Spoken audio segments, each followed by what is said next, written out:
हाथों में चूड़ियां पहनते हैं, लिपस्टिक लगाते हैं, डिजाइन वाली मेहंदी लगाते हैं, अंगुलियों पर लगाते हैं नेल पॉलिश।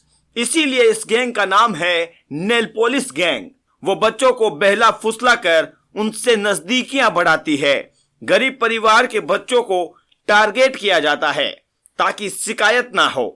गरीब परिवार के बच्चों से सोशल मीडिया पर पहले संपर्क बढ़ाते हैं, फिर उनके साथ करते हैं कुकर्म। राजस्थान के नागौर में समलैंगिक संबंध के चलते 15 वर्षीय एक नाबालिग छात्र की हत्या की गई थी। हत्या का आरोपी रसूल मोहम्मद उर्फ बबलू खान रहा। इसका पूरा गिरोह अनैतिक संबंधों के इस खेल में शामिल था। इस गैंग को अगर कोई नाम दिया जाए तो इस गैंग को नाम देना होगा नेल पॉलिश गैंग। ये एकदम सही नाम इस गैंग पर सटीक बैठ जाता है, क्योंकि ये गैंग अपने हाथों में मेहंदी लगाती है, होठों पर लिपस्टिक लगाती है और महिलाओं के जैसा बर्ताव करती है। इस गैंग में मुख्य आरोपी जो है और मुख्य जो सदस्य हैं वो अपने हाथों की अंगुलियों के नाखून पर नेल पॉलिश लगाते हैं। नाबालिग छात्र जो है वो 2023 में स्कूल के एक प्रोग्राम में इस गैंग के संपर्क में आ गया। इस नेल पॉलिश गैंग ने नाबालिग को अपने संपर्क में लिया था।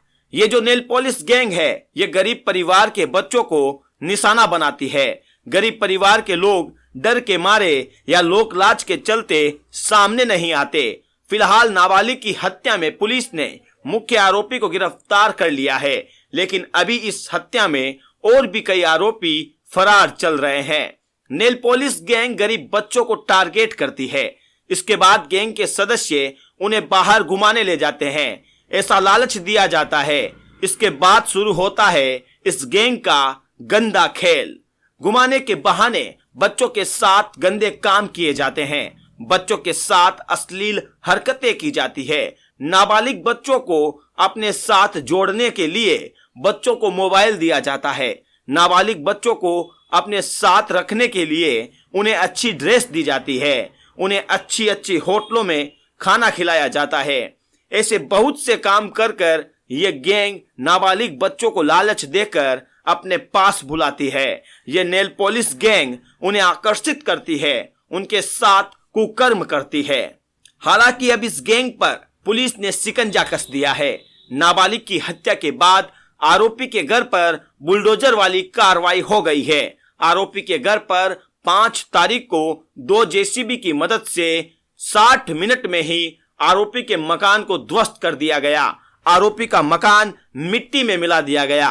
पुलिस ने आरोपी के घर पर 3 कमरे, एक बड़ा तबेला और आसपास की दीवारों को तोड़कर और 60 मिनट में ही आरोपी का मकान ध्वस्त कर दिया गया। सूत्रों की माने तो इस नेल पॉलिश गैंग ने कई बच्चों को अपना शिकार बनाया है। फिलहाल पुलिस इस पूरे मामले में हर एंगल से जांच कर रही है। ये नेल पॉलिश गैंग मुख्य आरोपी रसूल मोहम्मद की है। रसूल मोहम्मद ने आखिर उस दिन उस नाबालिग छात्र का कत्ल कैसे किया। 19 जनवरी को नाबालिग छात्र लापता हुआ। उसके पिता थाने पहुंचे। थाने में एफआईआर करवाई गई। पिता शुरुआत में ही बता चुके थे कि बबलू गोसी पर मुझे शक है, लेकिन थाने के एएसआई इस बात को हल्के में लेते रहे। हालांकि एसपी नारायण टोगस के हस्तक्षेप के बाद पुलिस आरोपी रसूल मोहम्मद उर्फ बबलू गोसी से कड़ी पूछताछ करती है। खुलासा होता है यशराज का जो शव है वो आरोपी के घर के सामने खुले स्थान में गोबर के नीचे दबा मिलता है। पुलिस आरोपी से पूरे मामले में पूछताछ करती है। इस बीच हिंदू संगठन विरोध में उतर जाता है।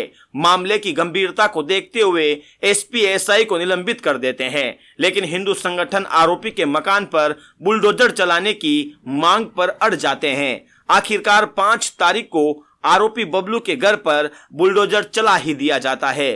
फिलहाल अब इस पूरे मामले में अलग अलग जानकारी सामने आने लगी है। इस गैंग के सदस्य अपनी अंगुलियों पर नेल पॉलिश लगाते हैं, इसलिए इस गैंग का नाम नेल पॉलिश गैंग रखा गया है। फिलहाल अब इस पूरे मामले में पुलिस और भी बड़े खुलासे करने वाली है।